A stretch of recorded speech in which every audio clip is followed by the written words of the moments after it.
Here I'd like to tackle the grief process that's evident in any kind of day like this.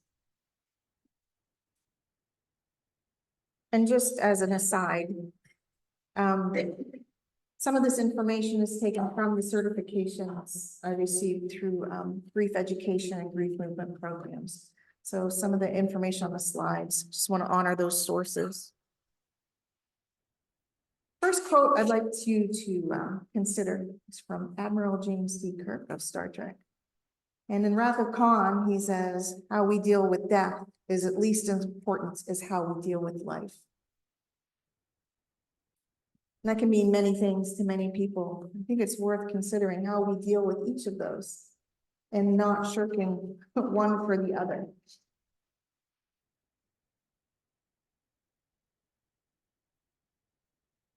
There's a lot of different variations in grief. There's anticipatory grief, which means a grief before the loss happens. This happens a lot with people that take care of loved ones or people that are sick that we know, or those that have pets and they know that they have to, it's time to have their pet go to the next world. All that anticipation.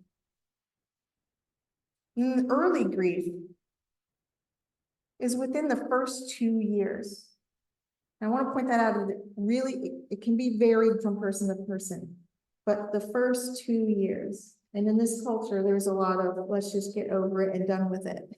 And yet the chemistry in our bodies and the rearrangement and the relearning of patterns from being without somebody, the early part of that is 2 years. Acute grief is when the event is fresh, just happened. A lot of books put that within the first 6 months. So even that, and again, that can vary from person to person. But if you think about, again, in our culture, we have 3 days from our workplaces for acute grief.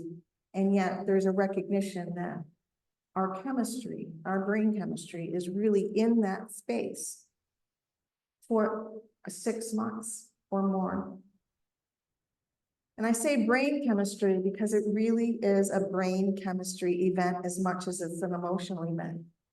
And that's good to recognize because it means you're not less. It's part of our biological function to move through these kind of situations. Mature grief is the rest of their or your or our life. So grief is not something that you get over. It's something that transforms, it integrates and becomes part of our being, part of our whole life, depending on which loss that is and how that relationship was with us to begin with. Grief, according to William Worden, this is William Worden's work,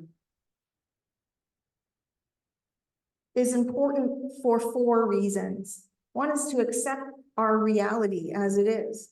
Accept our reality that's now without that person or that situation or that pet or whatever it is in our life. It could even be a special tree. I know when my son was, this is a few years ago, but there was a tree that he absolutely loved at Goodell Gardens and it got diseased. And we went one day to visit the grounds and they had just taken down that tree. So it was in pieces on the ground. And that was a thing. That was a real thing. In fact, Amber, who's the executive director there, had a photo in a little cardboard frame of that tree. And she gave it to him so that he would have a remembrance because that's how that shaking of his reality was for him. It's to adjust to the environment without the disease. We have a readjustment. It's like when we move and we have to relearn how to be in that new place. It's the same, only more, because now we're relearning how to live without that presence all the time. A task is to work through the pain. So it's not to shove aside the pain, but it's to recognize it and let it flow the way it needs so that we can get to the other side of that and integrate that into our lives. And it's also to find an enduring connection. Because we know that there is an enduring connection, but what does that look like? What does that feel like? How does that move in our life now?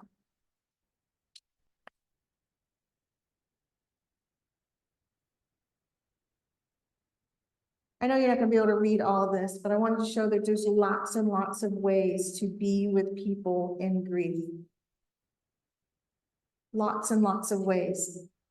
The biggest ones I want to highlight here is not judging, to sitting and listening, to just being present. And knowing that there's nothing to fix. And also to honor each other's process. Honoring our own and honoring others. So I like this list because it reminds us how we can even be with ourselves in grief. Because we're really good about being there for others, sometimes not so good about letting ourselves have the same process. So allow yourself and others to be who you need to be in the moment and in the years and in the integration, and knowing that it's a lifelong thing. It's not something that we have for a couple of months and then move on from. It keeps moving and growing and turning and healing.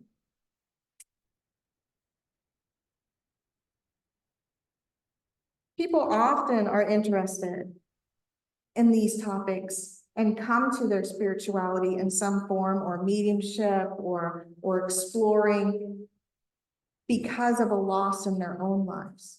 Sometimes that's the reason people walk through the doors for the first time, is because they don't know where else to go.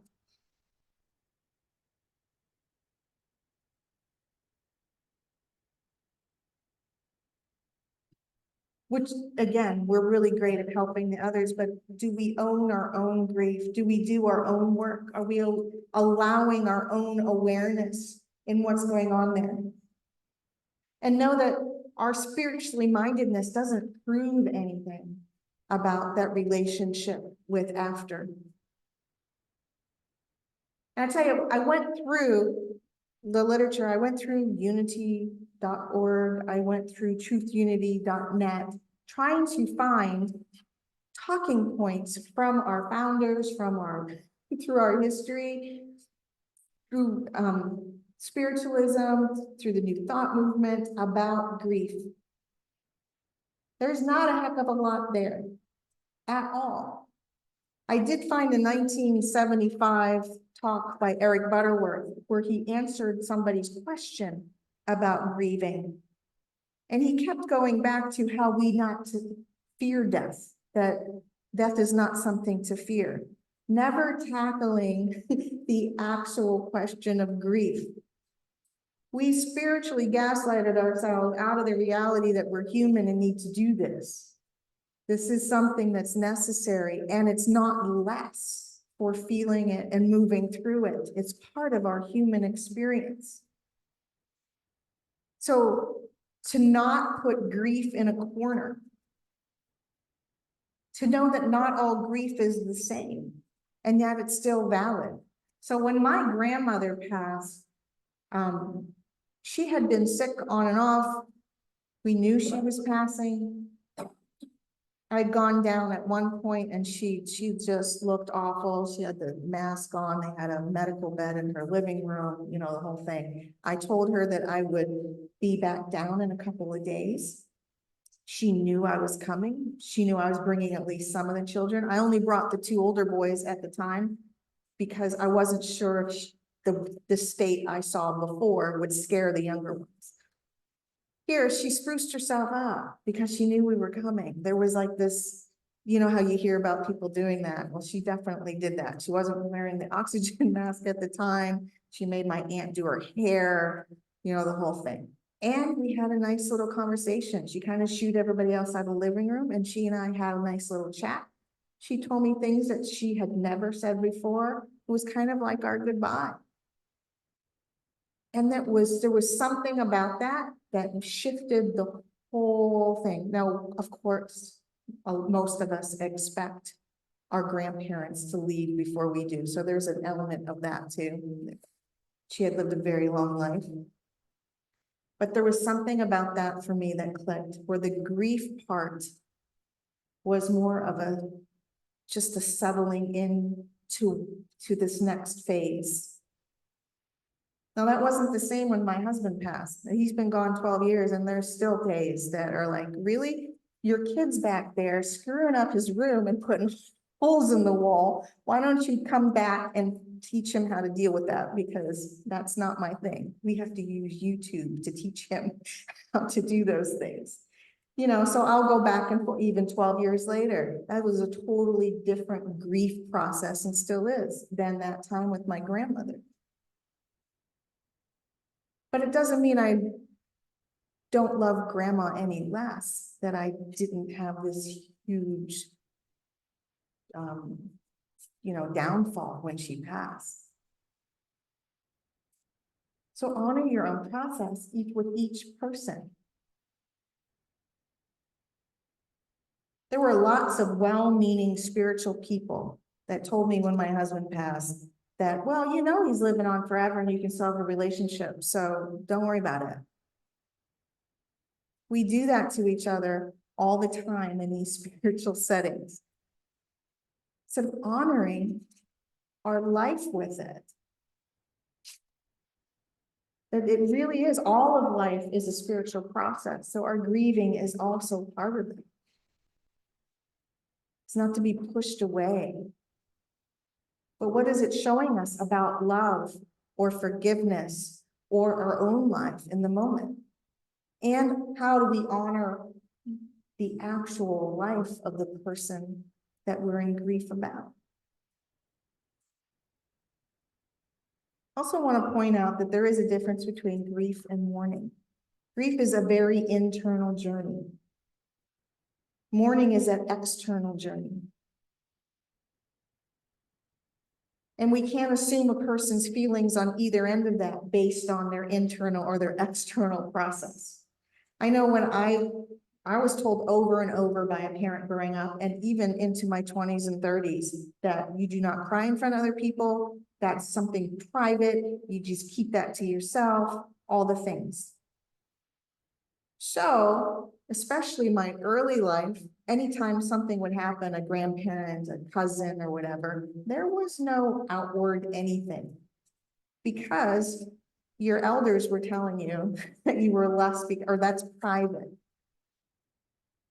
So I don't know that I don't know that that's such a thing anymore. I don't know if that's, you know, part of I definitely did not teach my children that.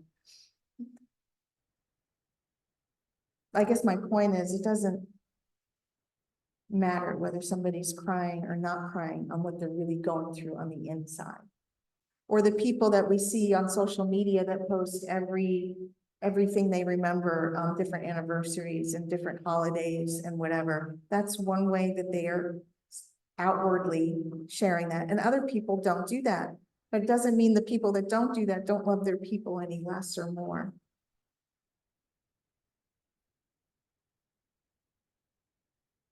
There was an old comedy routine with Carol Burnett and Robin Williams. I don't know if you guys remember this, when they were at the funeral home.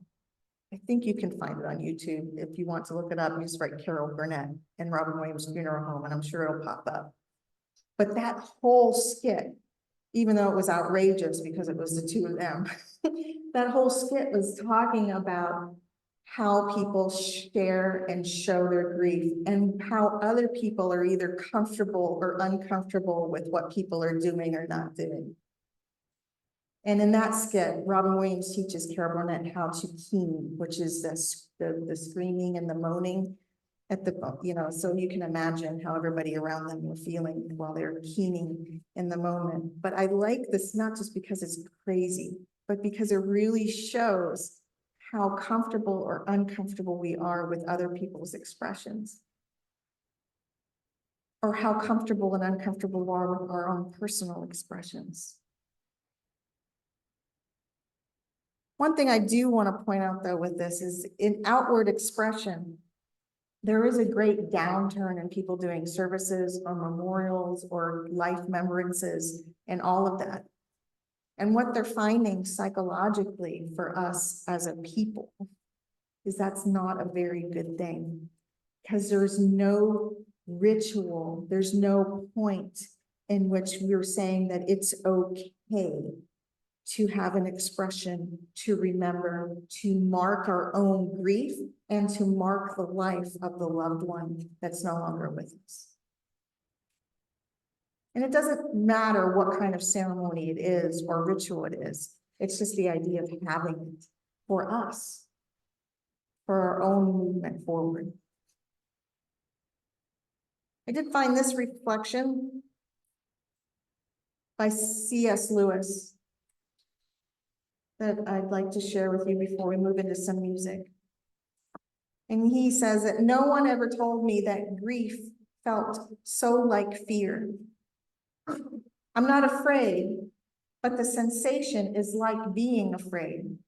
The same fluttering in the stomach, the same restlessness, the yawning. I keep on swallowing. At other times, it feels like being mildly drunk or concussed. There is a sort of invisible blanket between me and the world. I find it hard to take in what anyone says, or perhaps hard to want to take it in. It is so uninteresting. Yet I want the others to be about me. I dread the moments when my house is empty. If only they would talk to one another and not to me.